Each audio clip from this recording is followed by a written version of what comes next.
boys and girls, ladies and gents. Now, it's our utmost honor to welcome a trailblazing icon, a musical maestro, a fearless advocate for social justice, the one and only Charly Boy. Now, with a career spanning well over 5 decades, Charly Boy has left an indelible mark on Nigerian music industry, on presenting on television, on even advocacy, pushing boundaries and pushing the envelope with his unique sound, his style. Now, as a pioneer, a trendsetter, and, well, before now I started and he said, legend has been overused, and I agree. If everybody is now a legend, so I'm thinking of something higher than legend, but I'll get to that. He has inspired generations of musicians, artists, and social activists.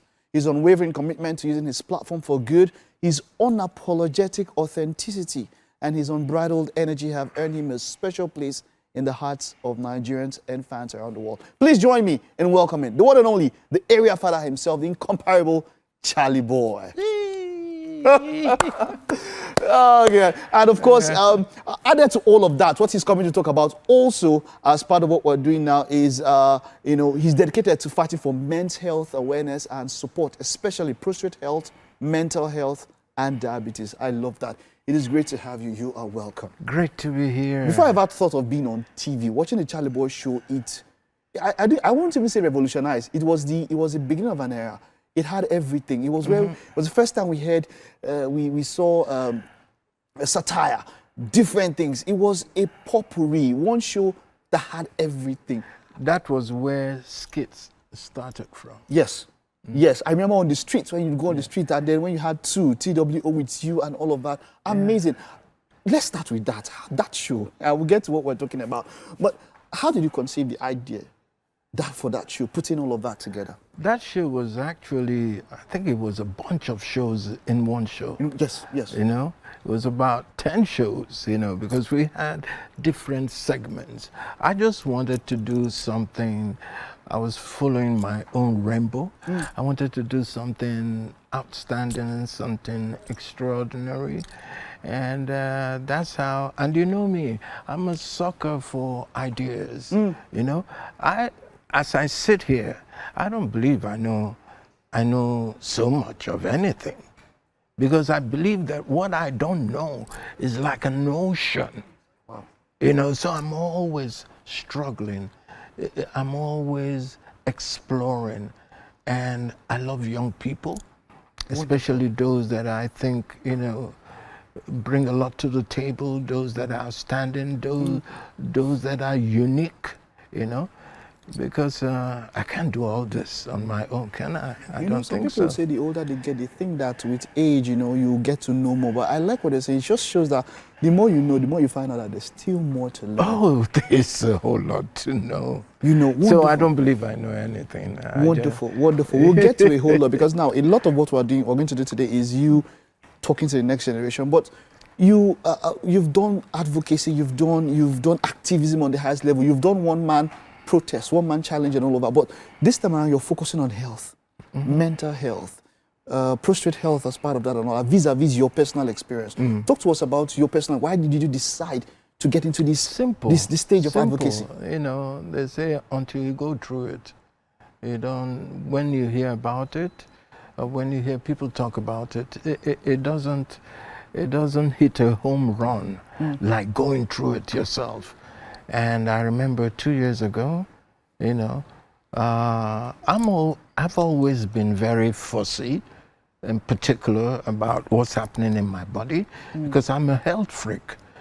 I think before I even got to 50, I decided this was how I wanted to live the rest of my life. Taking care of myself, being as healthy as possible. And there's no way to find out except regular checkups, always going to the doctor, always fussing over yourself. So I was just doing fine till I think it was in January 2023. I started experiencing all sorts. I would go to the bathroom, I would be standing in the bathroom for almost an hour, and I can't pee.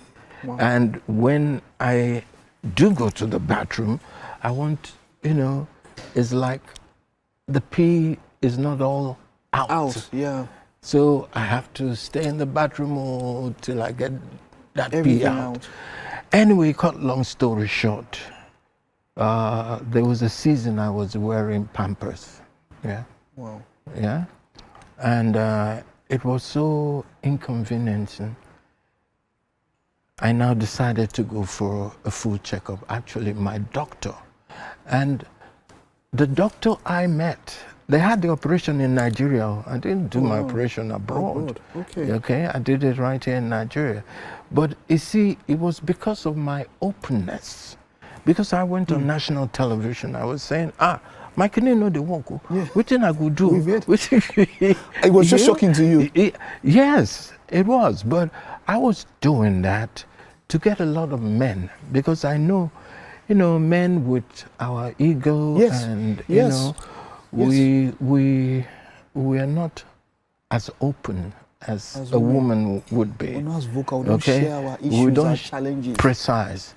So I decided this is what you want to do. I want to do. After the operation, is it working now? Yes, it's working, but I have to, you know how you have to move your, what's that thing called? The booster or whatever? Yes, to ensure that to find network. But I like this because I think it's a discussion men should have. I mean, of course, I'm closer to my physics than I was when I was younger. And if this kind of things could happen, what can men do so that, to avoid, Men, first and foremost. To prevent. First and foremost, regular checkups. Regular checkups. If you are so fussy about your health and you take your health as priority, seriously, I don't see why men shouldn't go for checkup every 6 months or every year, as much as your pocket permits. Okay. You understand? It should always, because now men, they will quick die now. True. We have more grandmothers than grandfathers. Now men, they quick go through that frustration, because they've been brainwashed since childhood. Men don't cry. Anything where they happen to you, chest down. Aren't you a man? I remember when my father passed, I couldn't even cry because of the way I'd been brought up. I had to start telling somebody, look, can I learn how to cry? I'm telling you, because I've heard that when you cry, it physically, it takes things off. So things will happen, and now in my heart, I feel bad. But for it to come out, say tears, no, crying is good. It never did. I'm telling you. Wonderful. You also deal on something called on mental health also. And I'm bringing this not because of trying to trend or something, but because of lessons.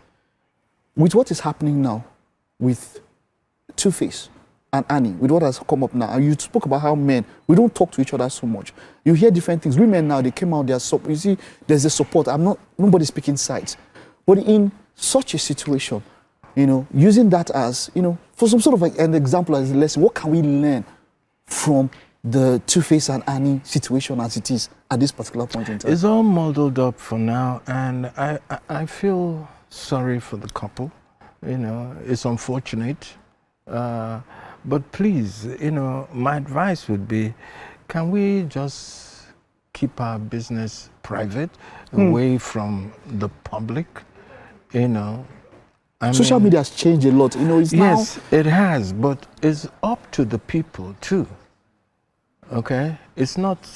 I'm not talking from a saintly perspective, I mean, I've gotten into one or two, I've had quarrels with my partner, but we settle in the room, privately.